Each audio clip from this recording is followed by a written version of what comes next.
In this video, we're going to be talking about 5 things that you're doing wrongly in the name of helping your daughter with screen addiction.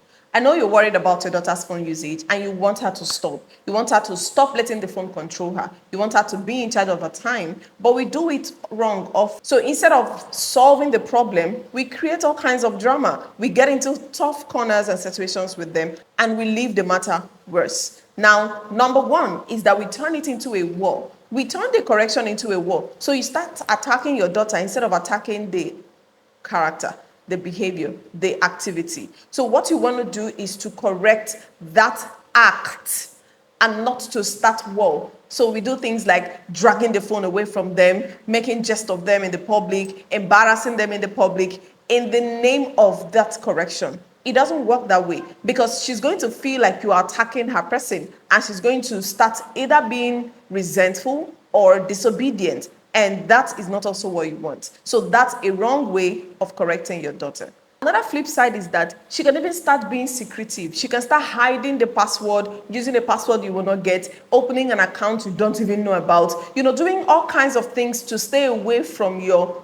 praying eye. So if you are making a fight out of the situation, that's a wrong way to correct your daughter's phone usage.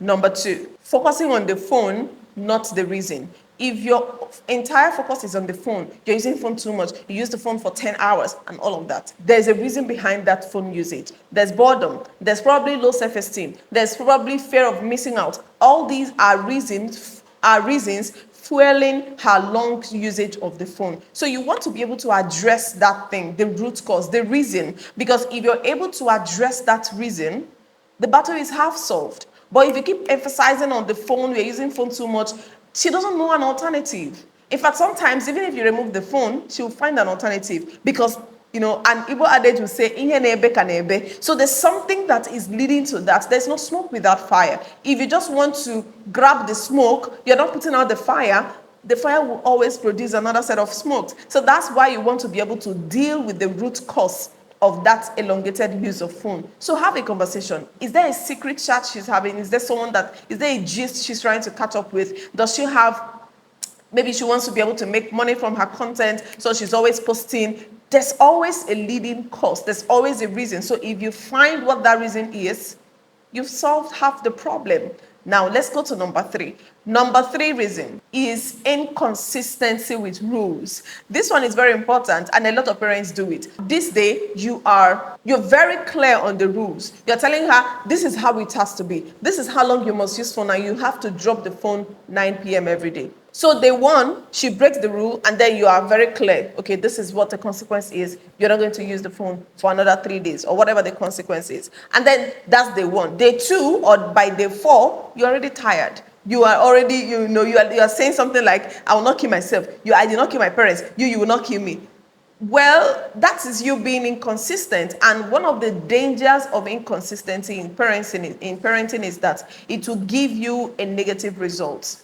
So you want to be consistent with whatever rules that you're putting out there, whatever instruction you are giving. Let it be consistent. Consistency will lead to routine. She will understand that this is the culture, this is how it works here, and you don't go against it, not even for a day. So let it be clear that this is what it is. Number 4 is something I always advocate for. It is lack of connection. You see, if your daughter does not feel deeply connected with you, she's likely going to try to medicate that gap with so many other things, including phone. So if you're just shouting and trying to control her without connection being in place, you are going to be countering yourself, because if she leaves this phone that is providing her a bit of connection, that is providing her a bit of succor, where do you want her to run to?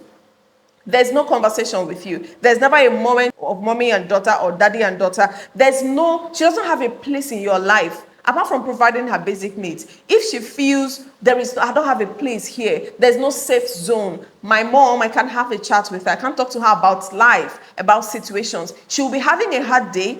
Instead of speaking with you, she'll prefer to even talk to ChatGPT, not even friends. Talk to ChatGPT. Talk to, any AI available. Any human being out there, any peer available. Why? Because the connection at home is not. If all you're doing is correcting her phone usage without asking yourself, how connected am I with this, my daughter? Do I make out time, 5 minutes, 10 minutes, to sit down with her and just gist and just talk and just ask her, how is life coming on? What are you learning? What are you learning recently? Any challenge? What do you want us to talk about? Oh, how is your hobby coming on? What did you learn?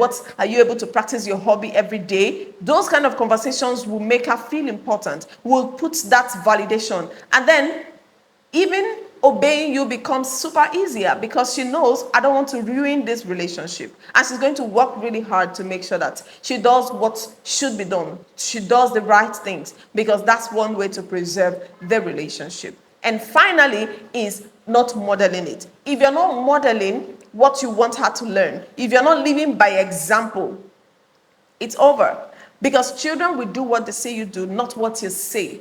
So you want to be able to practicalize, show them. If you're always on your phone 24/7, if you're always chatting, always on Instagram, doing all of those, but you want them to stay away from the phone, it will be a counterproductive act, because they always see you do this thing and that's all they want to do. So one way parents get it wrong is by constantly doing the opposite of what they advocate for their daughter to do. These are the 5 mistakes that parents make in an effort or in the name of correcting their daughter's phone usage. I've done another video that can guide you exactly on how you can help your daughter quit her phone addiction and actually get on the right track. You can watch this video right up here, and it will give you everything you need to know and everything you need to do to begin to help your daughter today to stay away, to gain mastery and control over her device. Thank you for staying to the end of this video. Don't forget to like and subscribe, because we'll bring you more amazing content from this channel.